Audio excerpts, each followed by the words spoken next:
Welcome back, Focus Learners, to another explainer. Today, we're taking a really fascinating, rigorous look at one of the most widely read and, honestly, relentlessly debated texts of our time, Robert Greene's The 48 Laws of Power. For years, this book has been heavily criticized by some as a manual for sociopaths, while others revere it as this absolutely essential survival guide. But today, we're stripping all that controversy away. We are going to reframe this notoriously polarizing book through a strictly academic, philosophical, and historical lens. Okay, let's dive into this.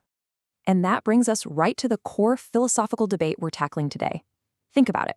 When historical figures, or hey, even your colleagues at work, engage in power plays, are they executing a consciously learned, rational strategy? Or are they simply acting out deeply ingrained biological and psychological instincts? I mean, is the pursuit of dominance an intellectual exercise, or just primal human nature? Keep that question in the back of your mind as we move forward. Now, to answer that, we're not just throwing our own opinions at you. Our entire explainer today is grounded in this really comprehensive 2026 academic journal article titled Mechanics of Social Dominance According to Robert Greene's Laws by Murat Şengöz.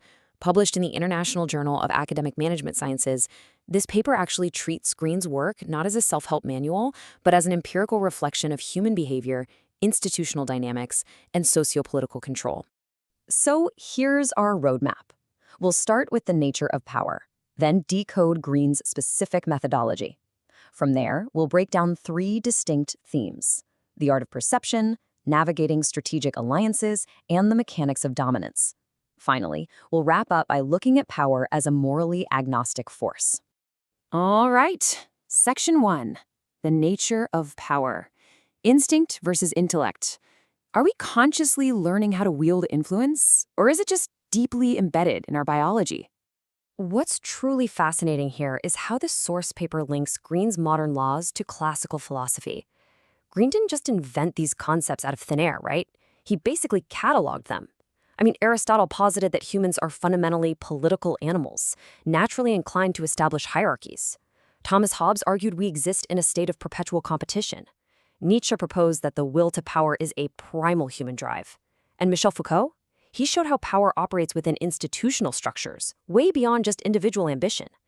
The crucial point is that Greene's laws are reflecting the fundamental structures of human society that these great thinkers identified centuries ago.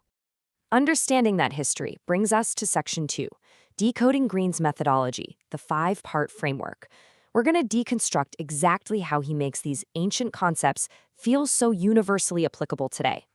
So Greene elevates his work far beyond a simple list of tips through this incredibly rigorous 5-part framework. First, he hits you with an aphorism, a bold imperative maxim that acts as a sort of behavioral shortcut. Then he grounds it in an empirical historical example.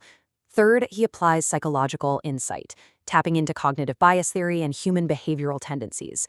Fourth is philosophical reflection, looking at the objective reality of the whole situation. And finally, the reversal. He acknowledges the exceptions, proving that power is fluid. It's this layered approach, fusing tactical realism with observational learning, that makes the ideas spread like wildfire. Moving right along to Section 3, the art of perception, controlling the narrative. This focuses on how much of power actually relies on visibility and managing what others think they know about your intentions. We start with a big one. Law 1, never outshine the master. The core idea here is all about hierarchy and, well, insecurity. This law dictates the fatal danger of provoking envy in those positioned above you. Power structures depend heavily on the perceived competence of those at the top. So if you try to show off and eclipse them, you aren't demonstrating your value. You are literally making yourself a threat. Think of the overeager new employee trying to outsmart their boss in a meeting. Yeah, it rarely ends well for the newcomer. Nicolas Fouquet, the finance minister to the French king Louis XIV, provides a perfect and tragic historical application of this. Fouquet hosted this incredibly lavish, extravagant banquet. His intention, to impress the king with his sheer competence and impeccable taste. But he severely violated the law of perception. His party was so good, too good actually, that it incited the king's paranoia and jealousy. Louis XIV felt threatened by his minister's display of wealth, and that resulted in Fouquet's permanent imprisonment. He outshone the master, and he paid the ultimate price.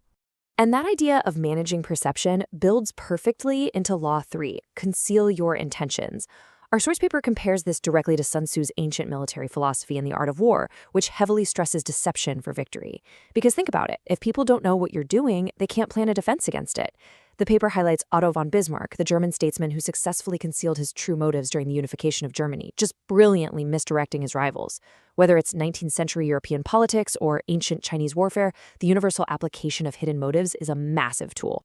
All right, Section 4, Navigating Strategic Alliances, Trust, Dependency, and Self-Interest.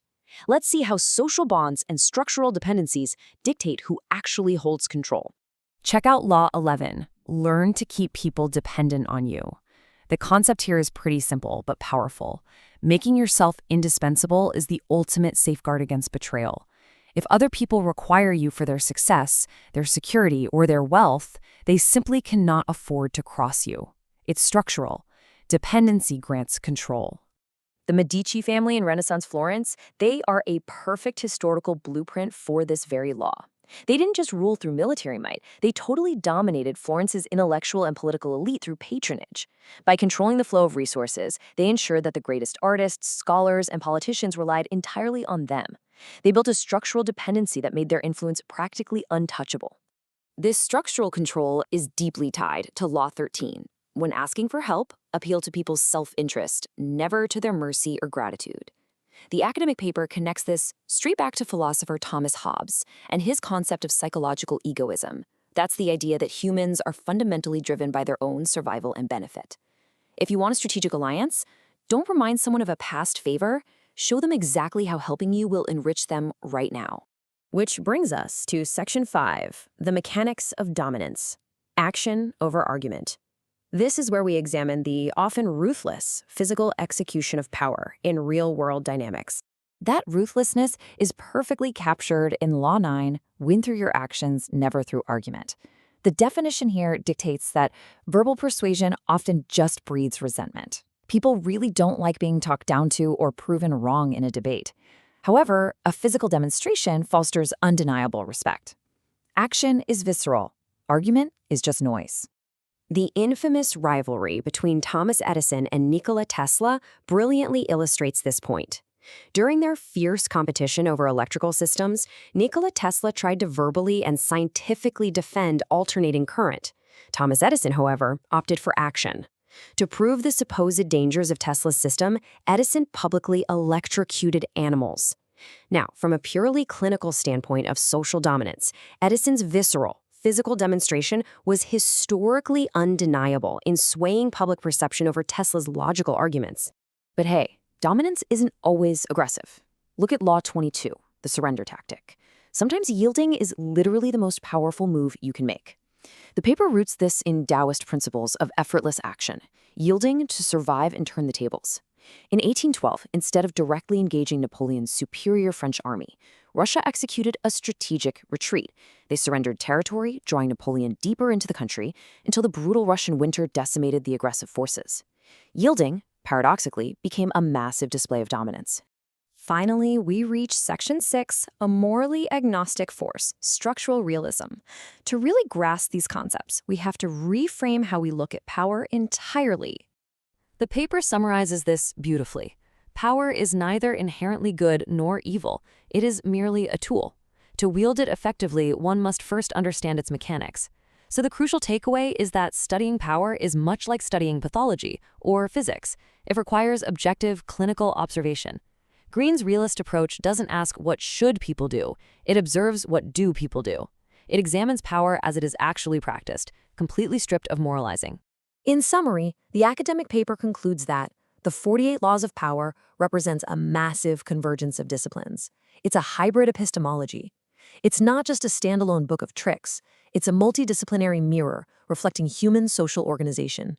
It brings together evolutionary psychology, our biological instincts to survive, classical political realism, the pragmatic study of statecraft, and rhetorical performance, the way we use perception and communication to shape our reality. And that leaves us with one final memorable question to ponder as we wrap up this explainer. Look closely at your own daily social interactions, your workplace dynamics, your relationships. Are you actively, consciously wielding power, or are you simply acting out deeply ingrained human instincts that have been governing our species since the days of Aristotle? Thank you for joining me, Focus Learners. Keep observing, keep questioning, and I'll see you in the next explainer.